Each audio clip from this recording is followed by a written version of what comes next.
componentes de la anterior clase habíamos hablado de las proteínas plasmáticas que representan el 7%. Bien rápido para que se nos quede en la memoria. Las proteínas eran tres,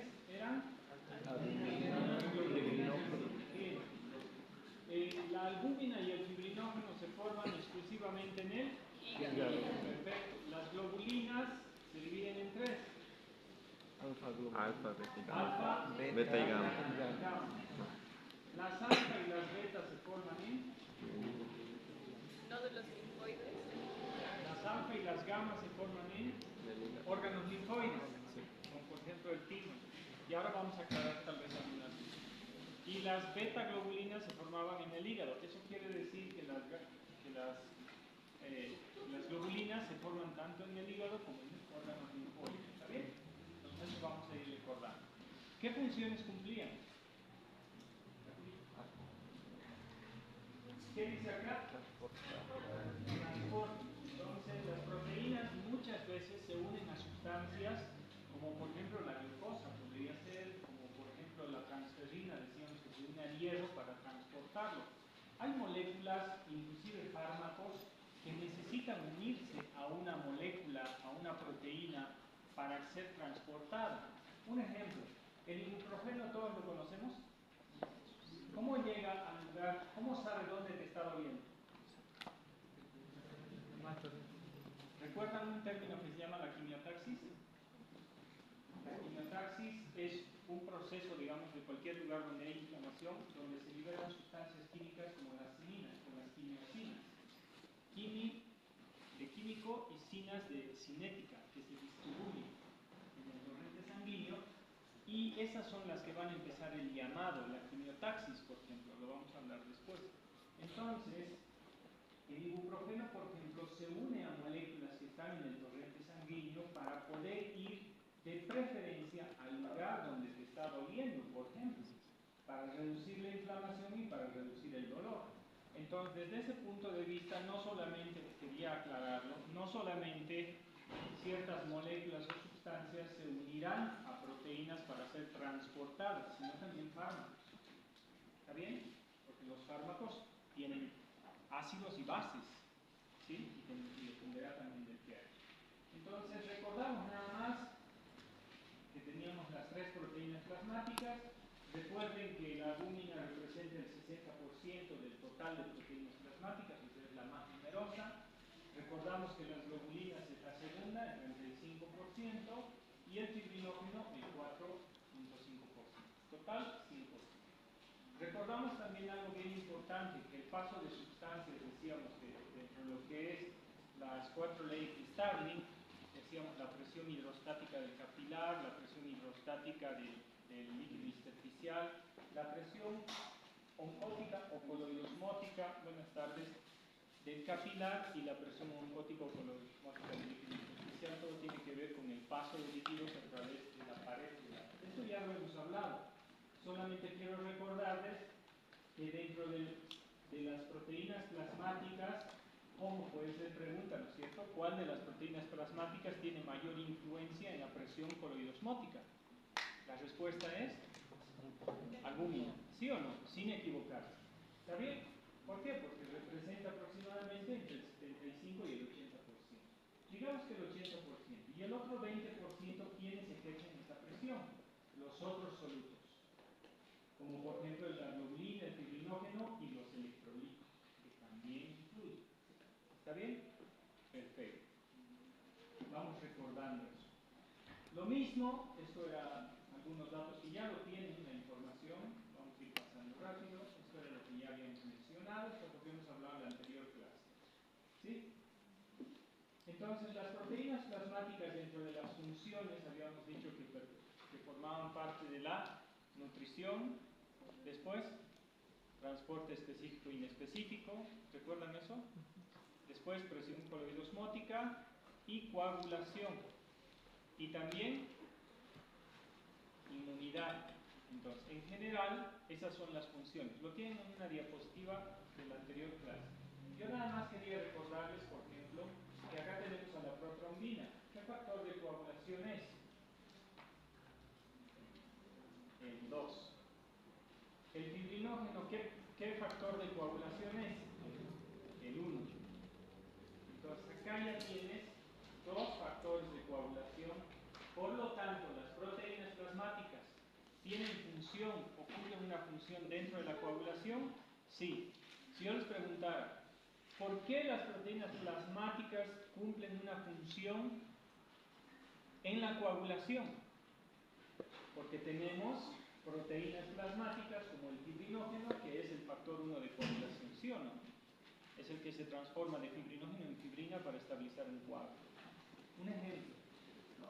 También tenemos dentro de las alfa-2 globulinas a la protrombina. ¿Está bien? Luego tenemos aquí el plasminógeno, la plasmina. Y en la inmunidad, ¿por qué? Porque tenemos a los inmunoglobulinas, ¿no? Que participan, y acá habíamos dicho de que los linfocitos B son los que van a liberar, pero les había dicho que cuando hablemos de inmunología vamos a ver que las células plasmáticas son. ¿Y cuál es la diferencia? Lo veremos después. Esto era repaso nada más.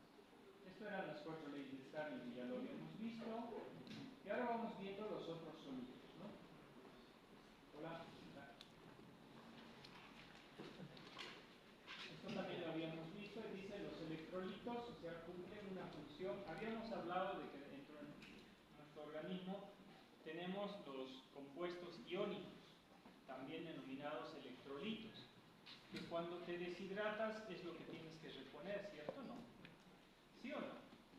Antes había un problema, tal vez ustedes no lo han visto. ¿Han escuchado hablar de la enfermedad del cólera? ¿Sí? En el año 80-90 ha sido una enfermedad bastante mortal en muchos países porque por la verdura se contagiaba eso, ¿sí o no? ¿Y qué te daba por el cólera en ese entonces? Diarrea. ¿Y qué les da a los niños cuando se enferman? Enfermedades diarreicas agudas, altas o bajas, sales de deshidratación, ¿sí o no? ¿Y esas sales qué tienen? Pues eso. ¿Por qué? Porque si en tu sistema digestivo no está procesando bien y no se está reabsorbiendo todo el líquido, pues el niño especialmente que moría se deshidrataba. Pero la solución era extremadamente sencilla, pero la ignorancia también era extremadamente grande. ¿Por qué? Y no ignorancia en el mal sentido, porque ustedes ignoran algo de mecánica, ¿sí o no? ¿Alguien sabe algo de mecánica aquí? ¿Para reparar autos? No, somos ignorantes en ese aspecto, ¿no? Pues no lo van a tomar. Somos ignorantes siempre en algo. Bien, entonces les decía, por la ignorancia, porque no conocíamos en ese entonces lo que también nos ha pasado con el COVID ahora, entonces era muy sencillo tratar esas enfermedades, porque lo único que tenías que hacer era mantenerlo vivo hasta que tu organismo esté, utilizar los antibióticos adecuados, pero la clave era hidratarlo, porque tu sistema digestivo, especialmente el intestino delgado y el grueso, quien se encarga de reabsorber todo, ¿sí? Porque tampoco consumimos agua lo que deberíamos consumir, entonces tiene que reabsorber todo, entonces tenías que rehidratarlo. Y cuando rehidratas tienes que darle y reponer esto. ¿Por qué? Porque todo funciona con eso. Todo. El sistema nervioso funciona. Todo funciona. El sistema nervioso. Y luego lo vamos a ver. ¿Está bien? Luego nutrientes orgánicos que ya lo habíamos mencionado y los productos de desecho que también se transportan. Vamos avanzando. Entonces, el término de homeostasis, recuerdan ustedes, el término de homeostasis, que es uno de los principios fundamentales para mantener un equilibrio fisiológico en nuestro organismo, tiene que ver precisamente con que estos valores se mantengan constantes y tengan mecanismos de regulación. Por lo tanto, para que tu sistema nervioso funcione, e inclusive cuando tú duermes, pues entonces tiene que haber este equilibrio. Y el sistema nervioso trabaja con sodio, potasio, cloro, calcio, con estos 4 elementos especialmente. El hidrógeno tendrá que ver con la mantención del pH. Entonces, las cantidades, fíjense esto, en el líquido extracelular y en el líquido intracelular tendrán que mantenerse de esa forma. Ahora, el sodio, ¿dónde está en mayor cantidad? ¿dentro o fuera de la célula? Fuera, ¿no? ¿Sí? Eso, igual para el segundo parcial, tienen que recordar. ¿Está bien? ¿Dónde se encuentra el sodio? ¿Fuera o dentro de la célula? Fuera. ¿El potasio dónde se encuentra? Dentro. Ahora pregunto yo, el hecho de que haya, y de hecho cuando hablamos de impulsos nerviosos, de control, todo eso, decimos que los potenciales, saben que hay electricidad en nuestro cuerpo, ¿no? Hay potenciales.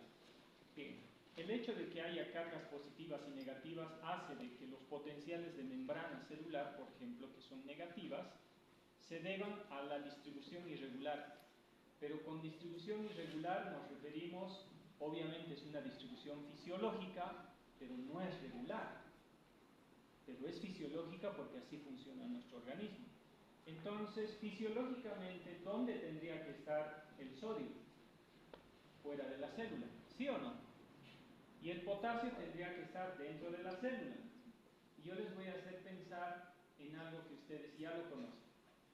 Hay una proteína transmembranal que trabaja con transporte activo primario. ¿Recuerdan? ¿Cómo se llama?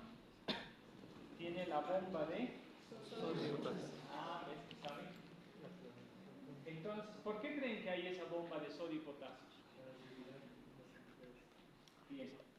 Entonces, para regular estas cantidades, pero te dice que fisiológicamente, en este momento, por ejemplo, ustedes, digamos que todos estamos sanos, las concentraciones estarán de sodio aproximadamente entre 135 y 145 miliequivalentes por litro, ¿sí? Y en el líquido extracelular. Y el potasio estará aproximadamente en el intracelular 140 a 150, ¿sí? Entonces están distribuidos irregularmente. Pero por algún motivo el sodio va a entrar dentro de la célula cuando haya acción. Por ejemplo, si le pellizcas a alguien con ganas, ¿quién tiene ganas de pellizcar? Tú que me estás mirando, pellizcale, no te va a decir nada porque pellizcale, pero con ganas. ¿Dolió? ¿Dolió? Bien. ¿Saben qué pasó cuando le pellizcó y dolió? El sodio se metió. El sodio entró dentro de la célula. ¿Está bien?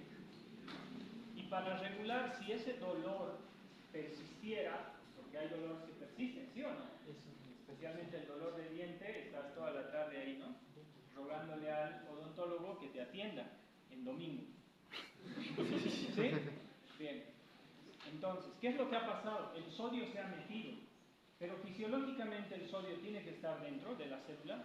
¿Por qué? Por las presiones.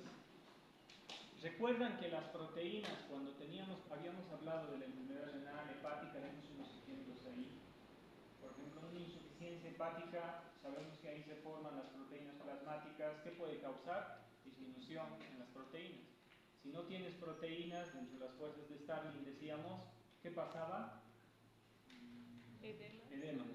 Porque los solutos son los que van a atraer el líquido hacia adentro por lo que son las presiones, ¿sí? La ósmosis, que eso igual después lo vamos a ver. Entonces atrae a través de una membrana semipermeable para el agua, pero no para los solutos. Entonces atrae. Bueno, el punto es el siguiente. ¿Sí? El punto es el siguiente. Entonces, el sodio se mete dentro de la célula, ¿sí? Pero a la célula, ¿ustedes creen que le gusta que el sodio esté dentro? No. ¿Por qué? Porque el sodio en grandes cantidades dentro de la célula, ¿qué va a causar? No, al revés. No. Va a causar que entre líquido. La célula se hincha y ¿qué has hecho? Explota. Estalla. Entonces se produce lisis, muerte celular. ¿Sí o no? Y ahí está la respuesta. ¿Quién es el héroe? Porque el sodio se mete. La célula trata de sacar potasios, se abren unos canales, tienen unas compuertas especiales, que luego lo vamos a hablar, y sale el potasio y luego sale un poco más, intentando equilibrar las cargas positivas y negativas, ¿sí? Pero eso no lo va a lograr. Entonces, como el sodio entra y el potasio sale, ¿quién es el que devuelve el equilibrio? Acaban de decirlo hace rato, la bomba de sodio y potasio. ¿Por qué? Porque la bomba de sodio y potasio se da cuenta, ¿no? La célula en su código genético ha dicho, este es un problema. Entonces se ha producido una proteína transmembranal que trabaja con transporte activo primario. Por lo tanto, cuando el sodio se mete dentro y el potasio sale, pues por cada 3 potasios, por cada 3 sodios que saca, mete 2 potasios. ¿Sí o no? Y lo devuelve al equilibrio. Ahí estamos. Así funciona nuestro organismo. ¿Sí? Así funciona. Entonces, todo el tiempo está viendo pasos a través de la membrana celular y todo eso. Entonces, las proteínas plasmáticas, los compuestos iónicos como los electrolitos, hacen que tu organismo funcione. Por lo tanto, todo eso tiene que estar en equilibrio. Por lo tanto, es necesario conocer esto. Ahora hay otra cosa. Ahora no les voy a mencionar, solo como ejemplo. Cuando ustedes lleven en farmacología anestésicos locales, pues lo que van a bloquear son las proteínas transmembranales para que no ocurra lo que les acabo de decir. Y eso sí lo tienen que saber porque toda la vida ustedes van a pincharle al paciente o no. Y el mecanismo de acción del anestésico local tiene que ver con eso. Y en la parte práctica lo vamos a ver conmigo. ¿Está bien? Y en la parte de la unidad 2 también se va a llevar. Bueno, espero que por lo menos algunos ejemplos sirvan, porque hay mucho para hablar, pero algunos ejemplos.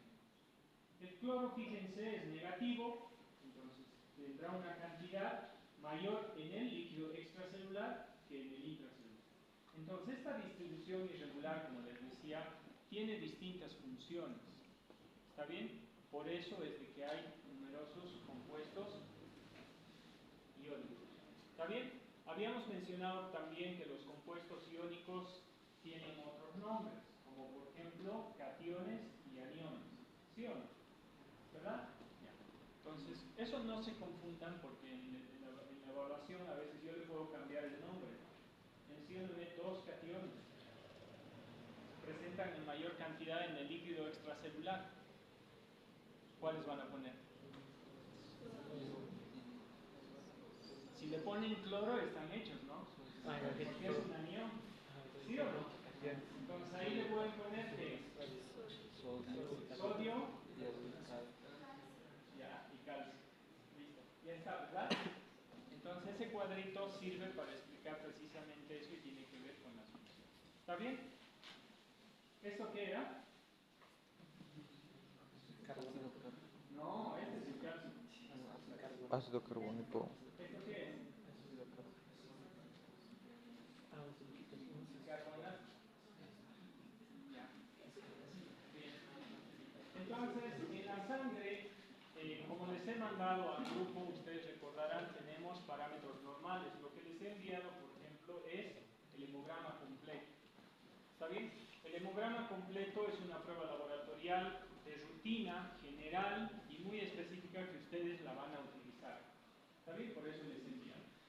Dentro de otros tipos de evaluaciones que se hacen en la sangre, está la química sanguínea, como por ejemplo, la cantidad de colesterol que debe ser menor a 200 miligramos por decilitro. Las lipoproteínas de alta densidad, en la mujer deberían ser 50 miligramos por decilitro. Las lipoproteínas de baja densidad, que deberían ser menor a 130. Triglicéridos, glucosa, creatinina, ácido úrico y nitrógeno. Esto les he puesto esta imagen porque esto tiene que ver con química sanguínea y es para que ustedes reconozcan qué deberían conocer de este cuadro. ¿Cuál compuesto les interesaría? Glucosa. Glucosa. ¿Por qué? Para saber si el paciente tiene diabetes o no. Listo, ya está. Entonces tu interpretación es esta. La cantidad de glucosa en sangre debería oscilar entre 60 a 110. Ese cuadro dice otra cosa, ¿verdad? Entonces lo Lo que ustedes tienen que hacer, no ser tan rígidos, algunos laboratorios manejan distintos parámetros, pero siempre debería estar dentro de los parámetros que tú manejas, dependiendo del laboratorio donde tú mandas.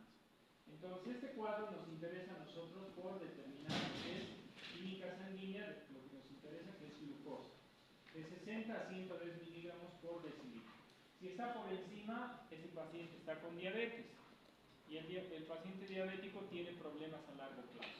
Y ustedes no le van a poder atender una extracción o algo quirúrgico, aunque sea menor, tienen que tener cuidado porque tiende a infectarse las heridas en estos pacientes diabéticos si están descontrolados, especialmente. Hay un montón de cosas que luego vamos a ver cuando veamos endocrino. ¿Está bien? Entonces, sí o sí esto tiene que manejar.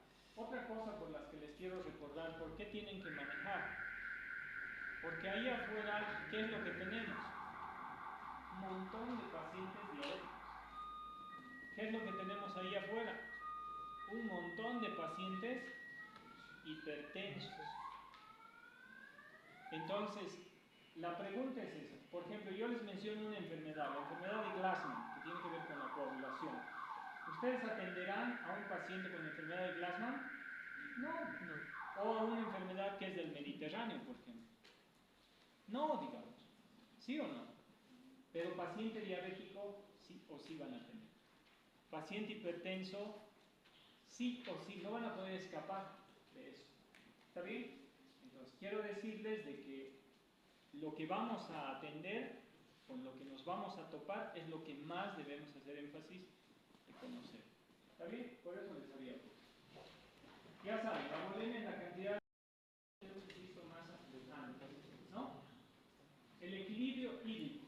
Ustedes saben que una persona, hablando de bulimia, que una persona de 70 kilos, adulto, joven, aproximadamente el peso corporal total somos agua. 60% es agua. Ese 60% ustedes recordarán que estará distribuido el 40% en el líquido intracelular, el 20% en el líquido extracelular, y el líquido extracelular va a ser el intersticio, ¿recuerdan? Que es entre células, entre los tejidos. Y de este 20%, ¿cuánto por ciento creen que estará entre los tejidos? O los demás líquidos, como líquidos cefalorraquídicos. 15%. ¿Y el plasma cuánto creen que ocupará? 5%. ¿Está bien? Entonces, solo son datos para conocer. ¿Está bien? Y el otro componente, bueno, 18% de proteínas, 15% de grasas, 7% de minerales, es el componente total de nuestro alimento. ¿Está bien? La cantidad total. Muy bien. Cuando ocurre deshidratación, habíamos hablado del hematocrito. ¿Alguien recuerda lo que es el hematocrito?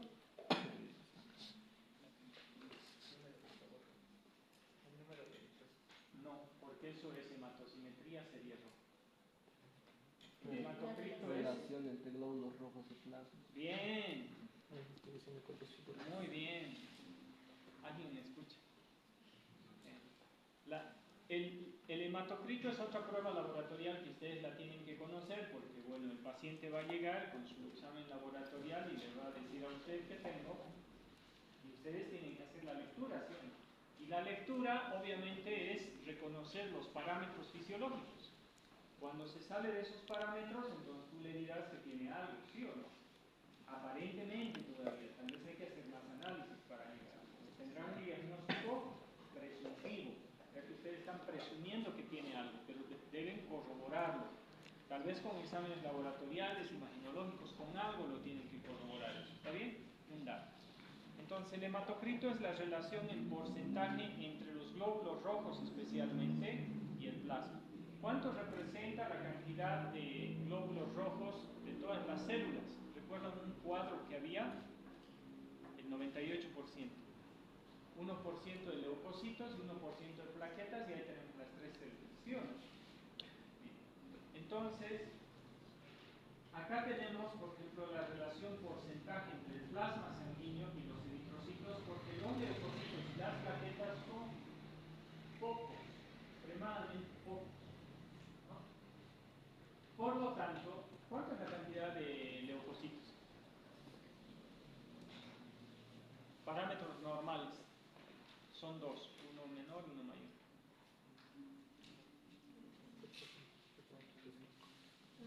Está en lo que les he enviado.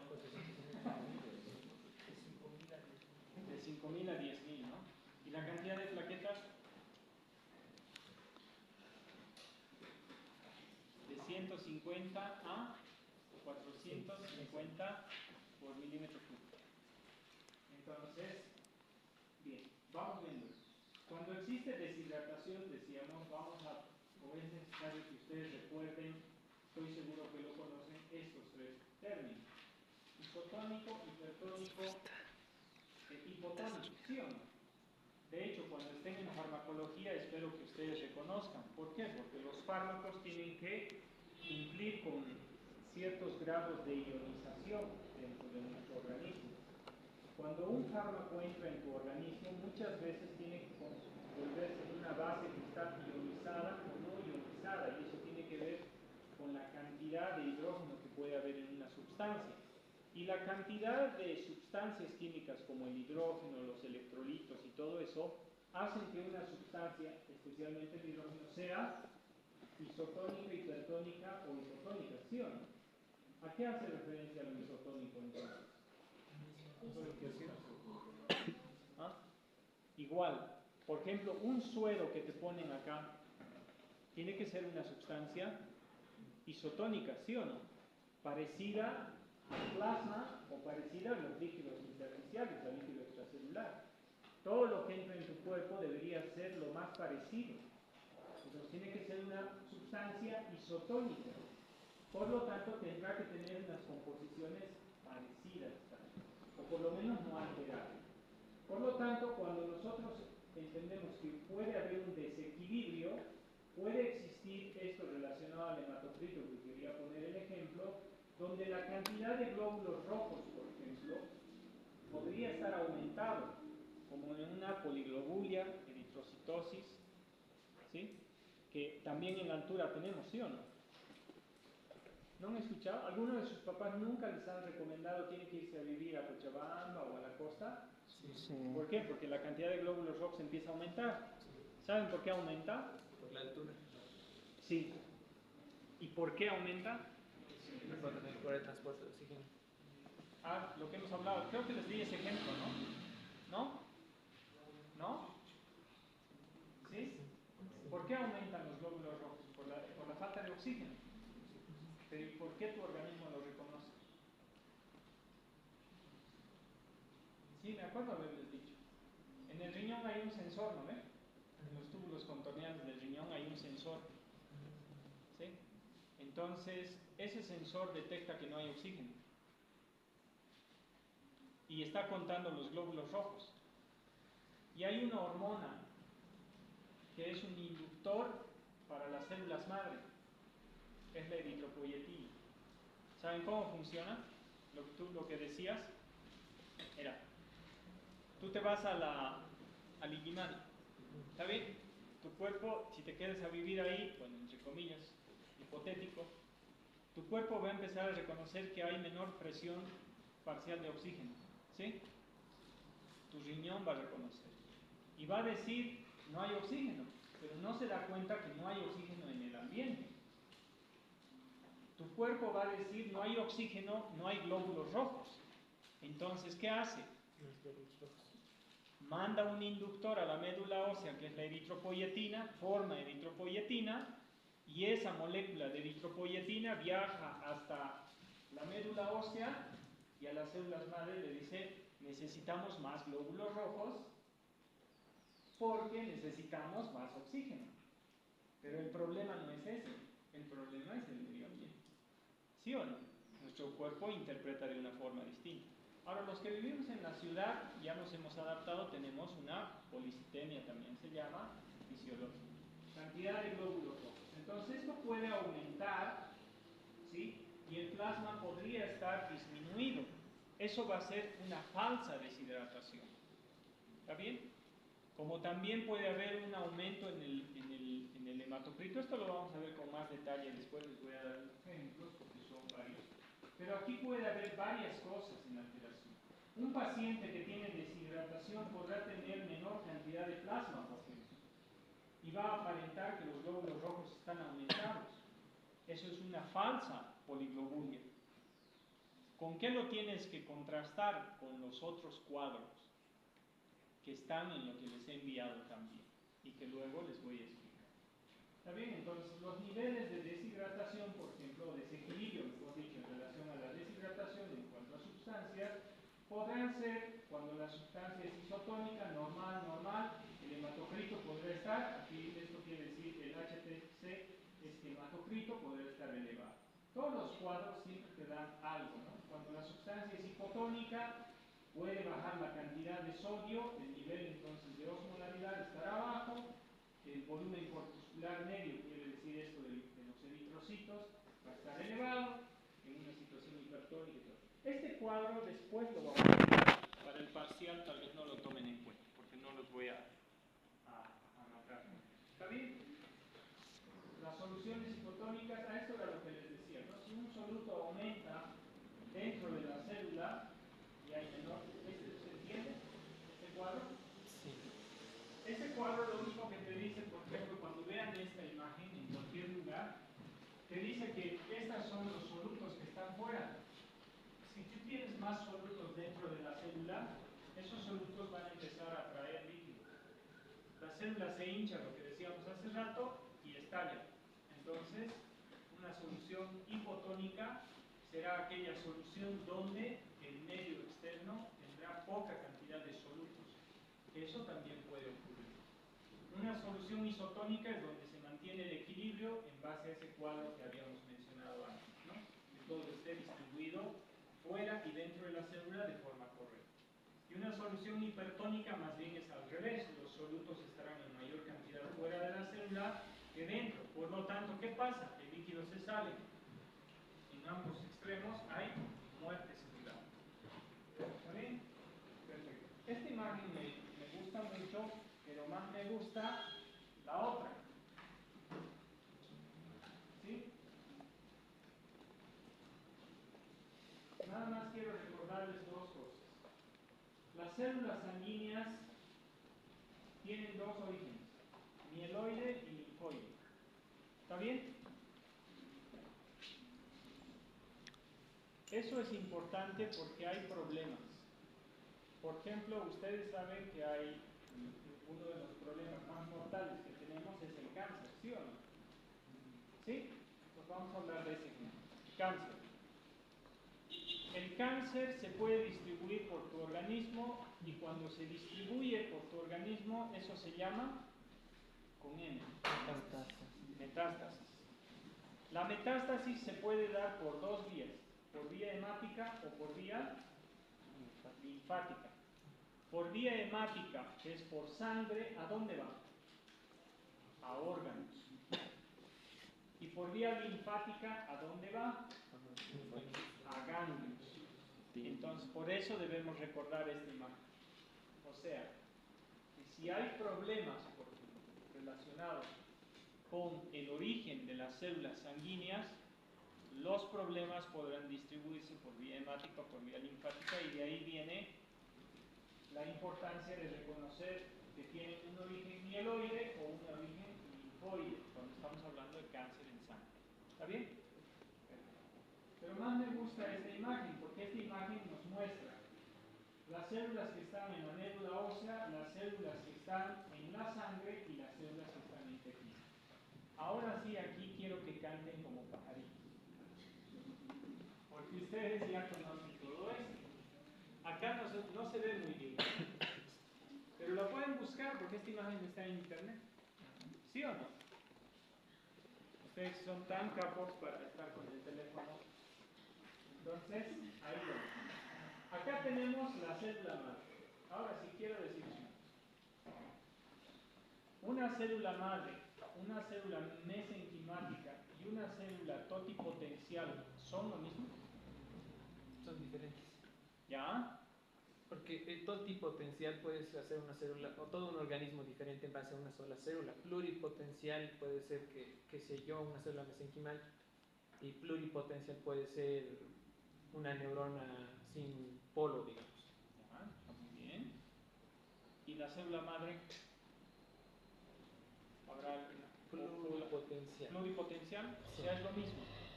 Célula madre o pluripotencial. Sí, porque no puedes hacer, desde una célula madre no puedes hacer todo un organismo vivo completo. Ya. ¿Está bien? Está bien los criterios. ¿Quién más quiere compartir eso? Diferencias entre célula madre, célula mesenquimática, pluripotencial, totipotencial. ¿Por qué recibe tantos nombres? ¿Habrá diferencias? No habrá diferencias. Ya lo ha mencionado su compañero, ¿no? Hay diferencias. Bien. En relación a células madre o a células pluripotenciales, ¿sí? ¿Por qué recibe ese nombre? Aparte de lo que ya me has mencionado. Porque a partir de esa célula, dice su compañero, podríamos construir o se va a formar un órgano, un tejido. ¿Sí? Entonces, ¿qué necesita una célula madre para hacer eso? Inducción.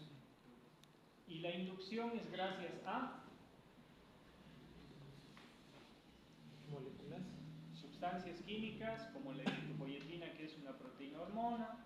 Bueno, sustancias químicas. Siguiente pregunta. ¿Qué promueve la inducción celular? Diferenciación celular. 1. Diferenciación. Multiplicación celular. 2. Multiplicación celular. Entonces, diferenciación y crecimiento celular o proliferación celular. ¿Se entiende eso? Entonces, toda célula madre que nosotros estamos, y en el futuro se está investigando eso para precisamente generar órganos y evitar que haya, que tú necesites de que yo te traspase el riñón, ¿sí o no? ¿Verdad? Entonces estamos tratando, a través, inclusive con la impresión 3D, construir órganos, precisamente porque hemos encontrado a través del tiempo que las células madre no solamente se encuentran en el cordón umbilical. Tenemos células madre pluripotenciales, células mesenquimáticas distribuidas en todo nuestro organismo. Por lo tanto, ¿qué es lo que necesitas? El inductor. Solo necesitas saber cuál es el inductor correcto para que esta célula se transforme en lo que tú quieres que se transforme. ¿Sí o no? ¿Verdad? Nada más. Necesitas conocer químicamente cuál es el inductor. Y con eso estamos hechos. ¿Verdad? ¿Por qué? Porque el inductor va a hacer que esta célula no solamente se diferencie, sino también que prolifere. Y ahí hablamos de división celular. ¿Verdad? Perfecto. Entonces, las células de origen las encontramos, ya me dijeron la anterior vez, para la hematopoiesis, las encontramos en la médula ósea roja de huesos largos y planos, en algunos casos. Vértebra no entra en ningún catálogo, pero sí también se produce ahí. Por lo tanto, ahí le van a llegar los inductores. Y por el origen mieloide, entonces ya empezamos a ver qué células se van a producir. ¿Por qué? ¿Quiénes tienen un origen mieloide? Esta célula grande que después pierde su núcleo, ¿cómo se llama? El megacariocito. Y es importante para Formación plaquenosa. coagulación de la sangre. ¿Está bien? Y por supuesto para la cicatrización. Y eso van a trabajar ustedes todo el tiempo. Entonces, el megacariocito se encuentra en la médula ósea, tiene un origen mieloide, se diferencia, pero antes de salir hacia la sangre, va a perder su núcleo. ¿O cuándo pierde su núcleo? ¿Quién sabe? ¿En qué momento pierde el núcleo? ¿En la sangre o cuando ya, o mejor dicho, cuando está en la médula ósea o justo al salir hacia la sangre? Justo al salir. Justo al salir. Pierde su núcleo y después se fragmenta para formar las plaquetas, ¿sí o no? Importante para la coagulación. Luego vamos a ver con coagulación las cantidades y las enfermedades que se producen por la deficiencia de esto, ¿no? Todas las enfermedades tromboembólicas y todas las enfermedades que son trombocitopénicas tendrán que ver con la cantidad correcta de plaquetas, por si acaso. ¿Está bien? No se olviden que la plaqueta tiene otro nombre, el trombocito. Entonces, origen, médula ósea y luego sangre. ¿Le encontramos en los tejidos? No, no son necesarias ahí. ¿Está bien? Perfecto. Eritrocito. Empieza en una célula madre, luego tenemos el eritrocito basófilo, el ortocromático, todos han llevado, ¿no es cierto? Se incorpora el hierro y luego vamos a tener el eritrocito. ¿Dónde termina? En sangre. Acá mucho no vamos a hablar, más que para el transporte de oxígeno. Vamos a ahí ver que la hemoglobina está formado por dos compuestos, ¿verdad? ¿Recuerdan eso? ¿Cómo está formada la hemoglobina? Con una porción hemo y con una porción globina, que es la porción proteica. Ya, eso lo vemos luego. ¿Está bien? Fíjense a este otro. Aquí quiero preguntarles algo. Dentro del origen mieloide, dentro de las células blancas, tenemos 4 células. El neutrófilo, el basófilo, el eosinófilo y el hemocito. ¿Sí o no? Fíjense que todos llegan hasta este nivel, hasta la sangre. El neutrófilo, ¿qué capacidad tiene dentro del sistema inmunológico? Fagocitosis. El sistema inmunológico trabaja de dos formas: produciendo fagocitosis y generando anticuerpos. De esas dos formas. Fagocitosis, neutrófilos. El neutrófilo es una célula madura. Cuando llega a la sangre ya es una célula madura. ¿Recuerdan que célula inmadura e inmadura tiene una diferencia? La inmadura quiere decir que no puede cumplir su función. En cambio, la célula madura es que directamente ya está lista para destruir o fagocitar. ¿Está bien? Esa es la diferencia entre una célula inmadura y una célula madura. Entonces decimos que el neutrófilo es una célula madura, que tiene la capacidad de fagocitosis y te puede fagocitar entre 5 y 8 microorganismos, no más. ¿Está bien? Y luego veremos todo el proceso de fagocitosis. Bien, los eosinófilos y los... pregunta.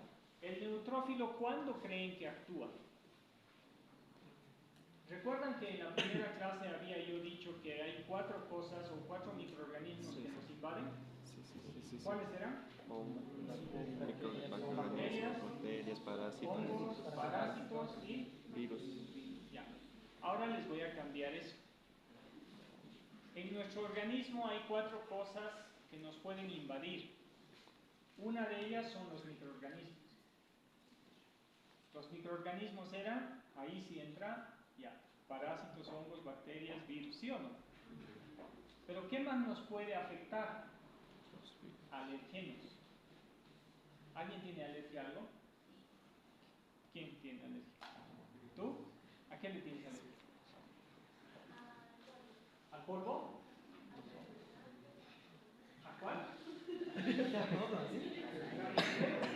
Pero los pacientes más complicados son los que más se enseñan. ¿A qué más le tienes alergia?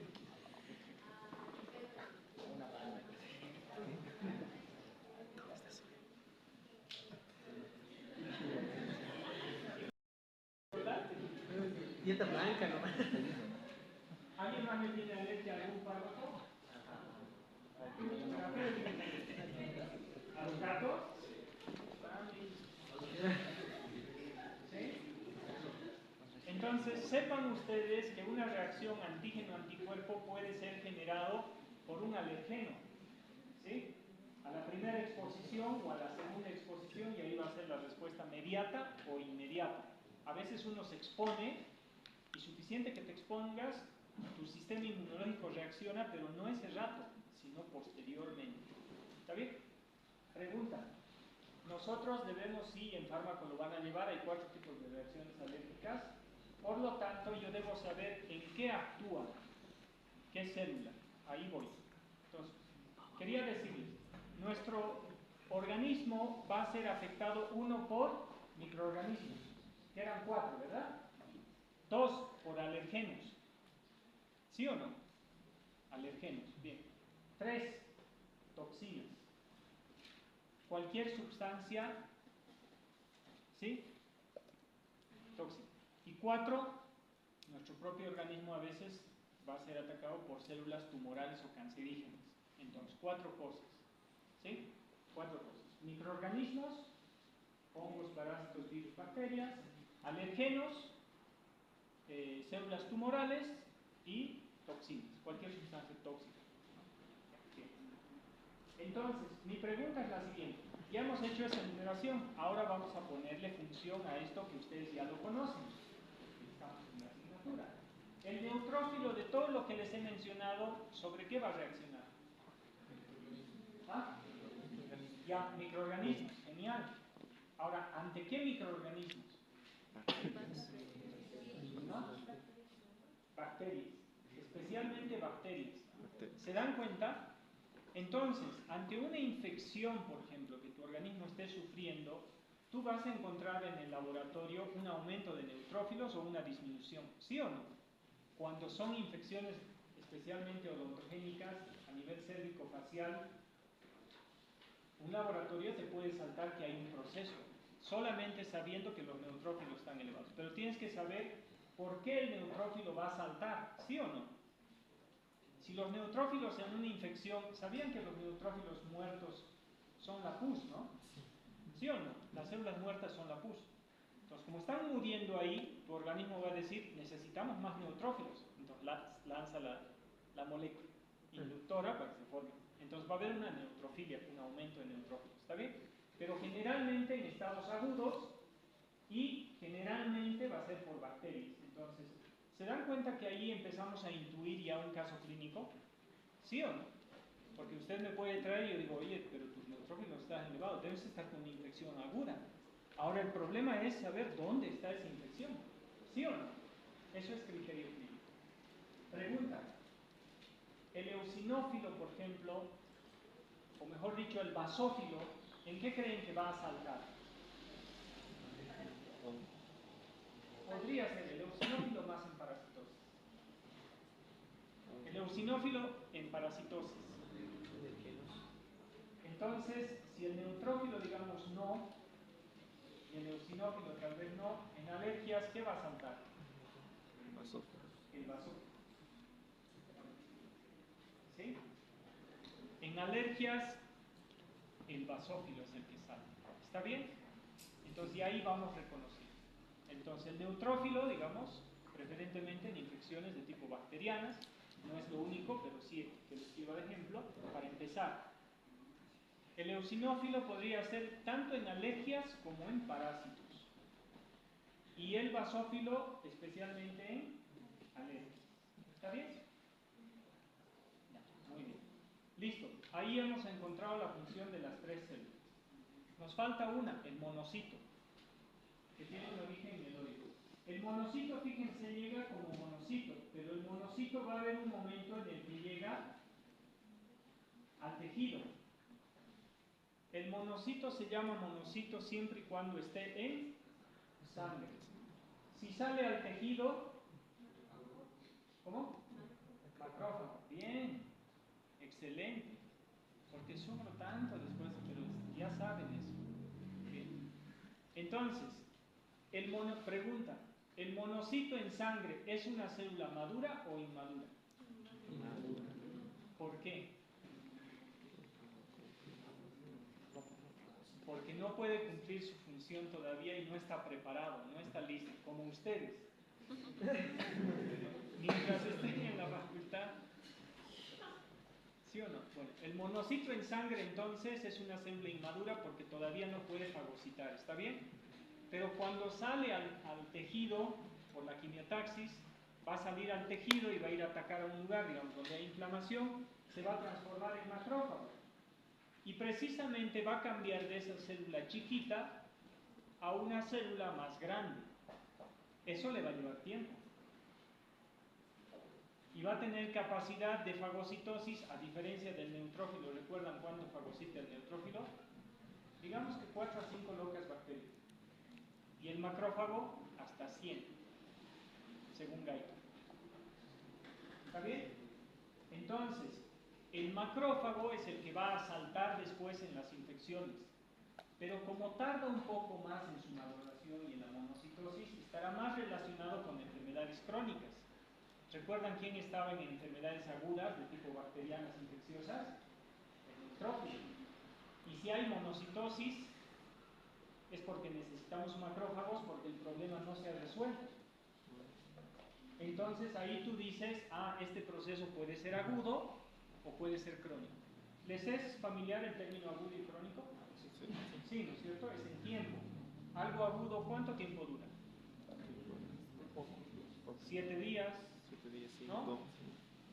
Algunos hasta hay un término subagudo que a algunos no les gusta, pero hasta 10 días podría durar. Pero generalmente más allá de los 14 días de un mes es un proceso ya crónico. Entonces ahí saltan los monocitos. Ya vamos terminando ahí, ¿está bien? Con esto. Entonces no se olviden de eso. El monocito es inmaduro, pero cuando pasa al tejido es maduro y luego vamos a entender en qué tipo de situaciones funciona. Luego tenemos los linfocitos. Los linfocitos tienen un origen linfoide. ¿Por qué? Porque sí salen de la médula ósea, sí salen al torrente sanguíneo, pero donde van a terminar su maduración es como ustedes.